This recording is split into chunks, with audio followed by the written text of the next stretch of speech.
l'atelier de l'histoire. Amadou Bamba et la fondation de la confrérie des Mourides. Mémoire d'un continent. Isabelle Godineau, Elikiam Bokolo. On a parlé des fois de l'islam noir. Ce concept d'islam noir a été évoqué par un certain nombre de spécialistes du monde musulman, surpris à la fois par le nombre de musulmans dans l'Afrique subsaharienne et aussi par la vitalité de leurs croyances. Certaines de ces confréries musulmanes sont directement rattachées à leurs homologues de l'Afrique du Nord ou du Moyen-Orient, mais il y a aussi des confréries qui ont été fondées par des Africains du sud du Sahara, et l'une des plus connues, parce qu'il a été beaucoup question d'elle dans des travaux de grand talent, est celle des Mourides au Sénégal, connue pour beaucoup de choses, notamment pour la ville de Touba, qui est aujourd'hui l'une des métropoles culturelles et religieuses du continent africain et du monde, de ville qui a été entièrement fondée par les Mourides, connue aussi pour leur immense talent dans le domaine des affaires, dans le domaine de l'économie.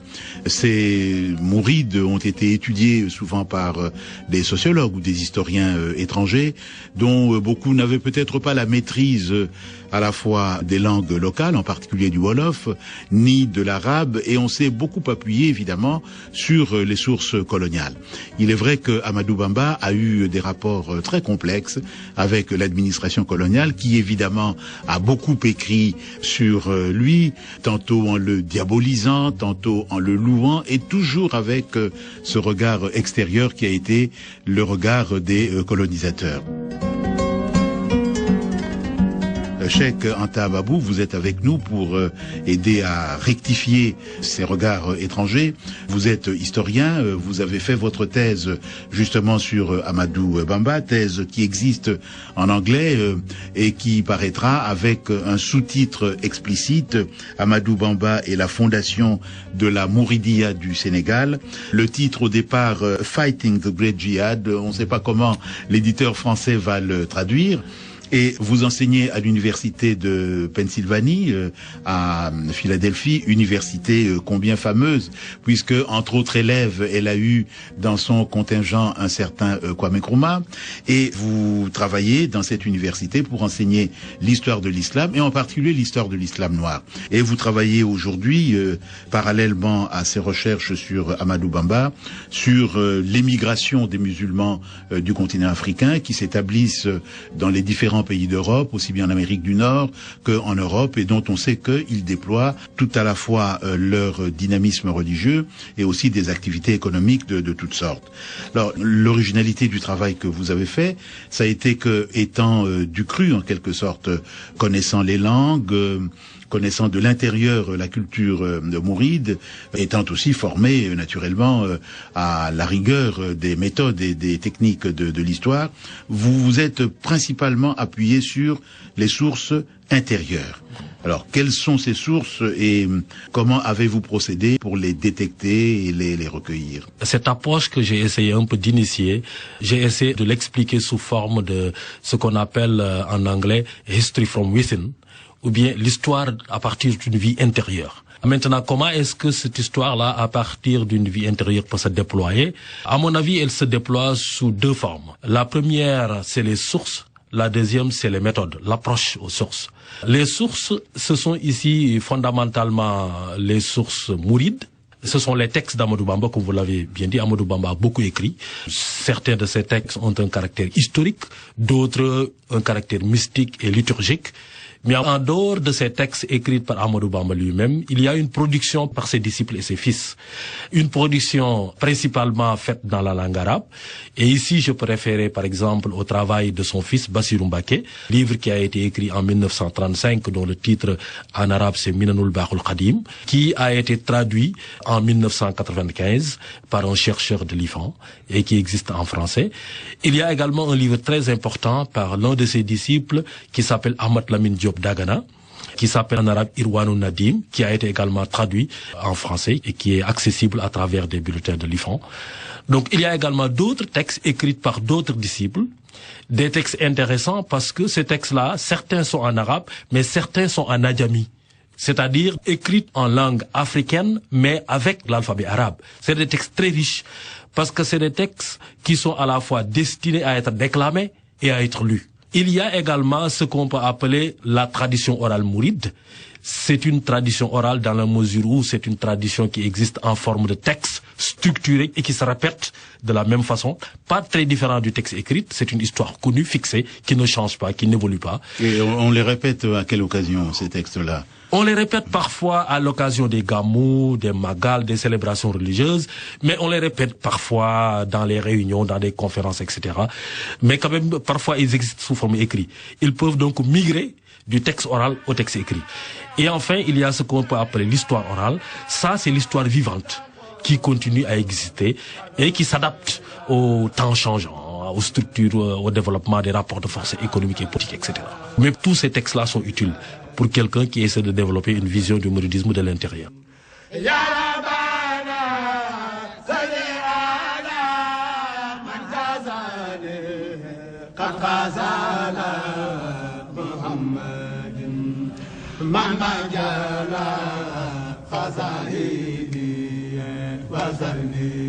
Cheikh Anta Babou, nous parlons de Amadou Bamba, dont nous savons qu'il est né, bon, disons en 1853 ou vers 1853, et mort en 1926. De son vivant déjà, on écrivait beaucoup sur lui. Il faudra peut-être en dire un mot. Les Français ont beaucoup écrit sur lui, et depuis, le dynamisme de la communauté mouride est tel, au Sénégal, en Afrique de l'Ouest et à travers le monde, est tel que des travaux importants leur ont été consacrés, soit par des historiens, soit par des sociologues spécialisés ou attentifs aux problèmes de développement économique, aux problèmes des migrations. Alors, en un mot, ces relations avec le pouvoir colonial ont été compliquées, en ce sens que, si on simplifiait les choses, le pouvoir colonial a espéré, comment dire, le contrôler, l'utiliser en le flattant quelquefois, et il s'y est toujours refusé, d'où aussi ce dont il a souffert, évidemment, de la part de ce pouvoir colonial. Oui, vous avez raison, ces relations avec l'administration coloniale étaient des relations assez complexes, mais je devrais dire que ce sont simplement ces relations avec le pouvoir temporel en général ont été complexes. Bien avant donc l'établissement du pouvoir français au Sénégal vers 1886, la conquête a commencé en 1854, mais avant que vraiment les Français aient vaincu les rois Wolof pour s'établir et contrôler directement le pays Wolof en 1886, Amadou Bamba avait déjà des problèmes avec les chefs traditionnels Wolof. Donc, disons que il a des problèmes avec le pouvoir temporel en général, et ce n'est pas une question isolée.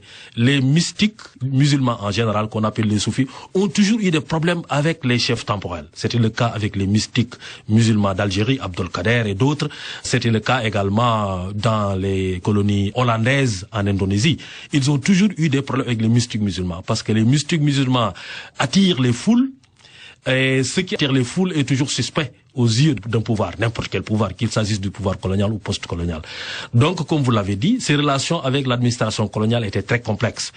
De 1889, la première fois que les Français ont fait un rapport sur Amadou Bamba, c'était la fondation de son village de Touba. Pour la première fois, il a attiré l'attention de l'administration coloniale. Et dès ce premier contact-là, on voyait les fractures se développer. Ils ne se connaissaient pas encore, mais on pouvait voir les fractures. L'administration coloniale qui avait fait le rapport était simplement envoyée au Bawol pour régler des problèmes, pour faire de la médiation entre des chefs qui se querellaient. Mais il a vu là où Amadou Bamba construisait son village, et il en a eu une lecture stratégique. Il a dit que le lieu où il construit son village, sécuritairement, est très stratégique. C'est entre la frontière du Bawol, du Kayor et du Djolof. Et cet homme-là peut facilement, s'il voulait créer des troubles, nous poser des problèmes, parce qu'il pouvait échapper vers la Gambie et donc être en dehors du contrôle territorial français. Donc il en a eu une lecture très stratégique et très sécuritaire. Et dès cet instant-là, les problèmes ont commencé avec l'administration coloniale. Donc, comme vous le savez, il a été arrêté en 1895. On l'accuse de préparer un djihad de l'épée. Et je fais toujours cette distinction, parce que, si je peux faire une digression un peu, le titre de mon livre, Fighting the Great Jihad, il y a le mot djihad là-dedans. Voilà. La racine originelle du mot en arabe, qui est jahada, signifie simplement effort. C'est neutre. Mais ça peut avoir plusieurs dimensions. Ça peut être un effort économique, comme Bourguiba l'a utilisé. Nous faisons le djihad contre le sous-développement. Ça peut être un effort intellectuel, de développement, donc des recherches de l'éducation islamique. Ça peut être mystique, un effort pour le contrôle de l'âme charnelle, et c'est l'entendement qu'Amadou Bamba avait. L'effort sur soi-même. L'effort sur soi-même. Et c'est ça le djihad d'Amadou Bamba et des soufis. Et si vous le permettez, je pourrais un peu peut-être citer très brièvement l'argumentaire qu'ils développent. Ils disent que le prophète Mohammed, après la grande bataille de Badr, certains disent que c'est la bataille de Hunayn, qui était l'une des grandes batailles du prophète Mohammed, où ils ont eu des difficultés. C'était une victoire à la Pyrrhus, dit-on. Et de retour, il a dit aux musulmans, à ses soldats, que finalement, nous venons du petit djihad, maintenant préparons-nous pour le grand djihad. Et les gens ont dit, mais quel est ce grand djihad dont vous parlez? Il leur a dit, ce grand djihad, c'est le djihad contre l'ennemi immortel. Ce djihad d'où vous venez, c'est un djihad contre un ennemi mortel. C'est le courage physique. Vous vous battez, il vous domine, vous le dominez. Mais celui-là, c'est contre l'ennemi immortel, qui vit avec vous, et que vous ne pouvez jamais éliminer. C'est Satan qui est en nous. Et Satan se manifeste par notre âme charnelle. Maintenant, cet ennemi contre lequel il faut lutter tous les jours, c'est ça ce grand djihad. Levez-vous chaque jour, préparez à combattre Satan jusqu'à ce que vous allez au lit. Et le matin, vous recommencez encore jusqu'à la mort. Celui-là, c'est le grand djihad. Et Amadou Bamba lui-même appelle son djihad le djihad nafs. C'est-à-dire le djihad contre mon âme charnelle. Nafs, en français, peut-être traduit comme étant âme charnelle. C'est là où doit venir mon titre, le grand djihad. Et Amadou Bamba a écrit, dans ses réponses aux Français, parfois direct ou indirect, il leur a toujours dit que c'est vrai que je suis un djihadiste, mais je ne suis pas ce djihadiste que vous pensez. Je ne m'intéresse pas aux armes, je ne m'intéresse pas aux bombes, aux épées, je ne m'intéresse pas aux hommes, à leur corps physique. Je m'intéresse à leur âme. Et cette âme-là, on ne peut l'atteindre que par le djihad nafs, la lutte contre l'âme charnelle. Alors, Cheikh Babou, dans ce cas-là, qu'est-ce que vous pensez des lectures de beaucoup de ces ouvrages qui insistent sur le phénomène marabout de l'arachide, ouais. Donc la dimension économique et politique, disons les dimensions temporelles finalement, ouais. De Cheikh Amadou Bamba. Est-ce qu'il n'y a pas, comment dire, un glissement vers autre chose que ce que lui a voulu être? Mais absolument, vous avez trouvé le nœud gordien de la question, parce que la plupart des gens qui se sont intéressés sur le mouridisme, et je sais qu'ils sont nombreux. D'abord, Paul Marty, qui est vraiment le père fondateur des études mourides, avec son premier article de 1913 et son livre donc de 1917. Et ensuite, ceux qui l'ont suivi, beaucoup d'administrateurs coloniaux qui ont écrit sur le mouridisme. Et ensuite, dans les années 69, avec le travail de Cheikh Tidiane Sy, le premier Sénégalais et le premier académique à écrire sur le mouridisme, c'est un sociologue, suivi par un anthropologue ou un spécialiste des sciences politiques, Cruz O'Brien, avec son livre de 1971, puis maintenant la vague française avec Jean Coppens, Christian Coulon et encore, il y en a beaucoup. Donc, ce qui unit cette historiographie de Paul Marty à ces auteurs des années 80 et 90, c'est le consensus autour d'une vision instrumentale du mouridisme. Que le mouridisme a été créé comme une société de substitut aux sociétés traditionnelles détruites par la colonisation française. L'économie de marché et la monétarisation de l'économie introduite par les Français, le déplacement des chefs traditionnels, la destruction des structures sociopolitiques traditionnelles. Et le mouridisme, d'une certaine manière, était une société de rechange pour les Sénégalais, et particulièrement pour les paysans wolofs, qui ont été complètement désorientés par la conquête coloniale sénégalaise. Et de ce point de vue-là, ce qu'ils ont cherché à voir dans le mouridisme, c'est effectivement comment est-ce que le mouridisme a joué ce rôle donc de société de rechange. Et ils ont insisté sur l'éthique du travail chez les mourides.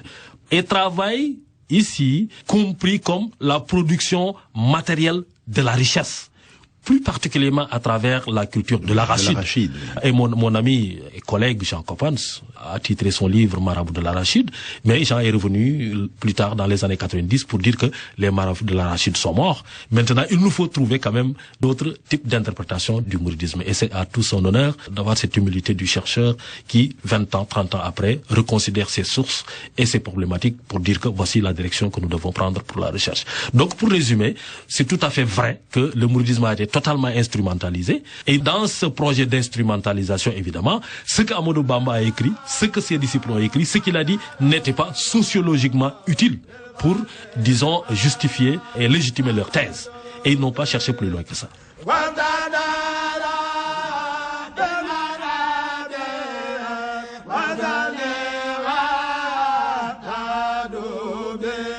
Cheikh Babou, donc ce que nous disons là à propos d'Amadou Bamba et donc de cette nouvelle lecture, de cette nouvelle construction, je dirais plutôt, de sa vie et de son œuvre, nous pousse à cette autre dimension, parce que le plus souvent, lorsque on évoque les musulmans d'Afrique au sud du Sahara, et c'est une querelle ancienne, on a tendance à minorer leur inventivité intellectuelle. On veut à la rigueur les considérer comme de bons pratiquants, mais on ne dit pas qu'ils le pensent. Or, Amadou Bamba, vous le disiez en commençant, a beaucoup écrit. C'est un lettré, c'est un savant, c'est un théologien, c'est un spécialiste de la réflexion sur l'islam. Est-ce que une lecture, une biographie intellectuelle de ce personnage n'est pas finalement ce que vous avez essayé aussi de faire? Effectivement, je pense que l'une des grandes questions sur l'islam en Afrique de l'Ouest, c'est évidemment l'héritage ou le legs de l'orientalisme, où l'islam vrai, comme il l'aurait dit, et ils l'ont dit, l'islam pur, c'est l'islam des Arabes. Et ils l'appellent l'islam lettré. C'est un islam conceptuel, où les gens pensent, écrivent, réfléchissent. L'islam des autres est un islam ethnique. C'est un islam d'imitation. C'est un islam rivé dans la pratique, où les gens font des choses mais ne pensent pas. De sorte que, ce que j'ai essayé de faire dans mon travail, c'est un peu de montrer que Amadou Bamba réfléchissait, qu'il avait un projet lui-même. Évidemment, ce projet est un projet. Ça signifie que sa réalisation ne traduit pas toujours l'essence du projet. Parce que sa réalisation est une œuvre collective. C'est une œuvre de ses disciples, c'est une œuvre où l'administration coloniale a joué un rôle, c'est une œuvre où d'autres ont joué un rôle. Mais quand même, c'est quelqu'un qui pensait, qui réfléchissait, qui écrivait et qui voulait réaliser quelque chose. Et j'ai essayé un peu de voir dans ma reconstruction de l'histoire du mouridisme, comme vous l'avez si bien dit, de voir dans quelle mesure des débris de ce projet peuvent être retracés. Évidemment, en étant conscient du fait que ce qui se passe, c'est l'histoire. Et l'histoire ne reflète jamais les plans. Elle a son propre génie, qui ne reproduit jamais les idées des concepteurs. Elle est une œuvre du réel, elle est une œuvre de la vie. Elle n'est pas une œuvre d'idées abstraites. Finalement, Cheikh Babou, aujourd'hui, lorsqu'on regarde la ville, il faut bien dire ainsi, on avait commencé en disant le village de Touba. Lorsqu'on regarde la ville de Touba, on se rend compte que dans un temps finalement très court, ça fait un siècle, un gros siècle, on se rend compte que cette communauté spirituelle que Cheikh Amadou Bamba a voulu créer, en effet, a eu de existence à la fois temporelle, physique, économique, mais aussi un dynamisme spirituel d'une grandeur tout à fait exceptionnelle. Dans un pays qui est un pays où musulmans et autres religions coexistent, mais où le mouridisme apparaît comme l'expression la plus vivante de ce dynamisme des peuples africains finalement. Absolument. Et je pense que la réalité du mouridisme, comme elle s'est déployée donc depuis sa fondation vers 1889, a complètement surpris donc les chercheurs en général. Parce que, comme vous l'avez dit, l'approche instrumentaliste du mouridisme arguait que finalement, puisque le mouridisme est une réponse donc à la crise coloniale, d'une certaine manière, elle va épuiser sa créativité lorsque les traumatismes qu'il essaie de résoudre, que ces traumatismes-là finissent. Et on pensait qu'avec la modernisation du Sénégal, avec le développement des villes, avec le développement de l'école occidentale, etc., le mouridisme, d'une certaine manière, va mourir de sa belle mort parce qu'il n'y aura plus raison d'y croire. Mais effectivement, c'est le contraire qui s'est passé. Et presque 100 ans après la mort d'Amadou Bamba, on se retrouve autour de 4-5 millions mourides. Donc, le mouridisme est très vivant et comme vous l'avez dit, Touba en est simplement le symbole le plus vivant. Merci beaucoup, Cheikh Babou. Je rappelle que vous êtes professeur d'histoire à l'Université de Pennsylvanie. Je vous remercie. Merci aussi à Cécile Fournier pour avoir aidé à la technique pour cette émission. Émission évidemment réalisée par Isabelle Godineau.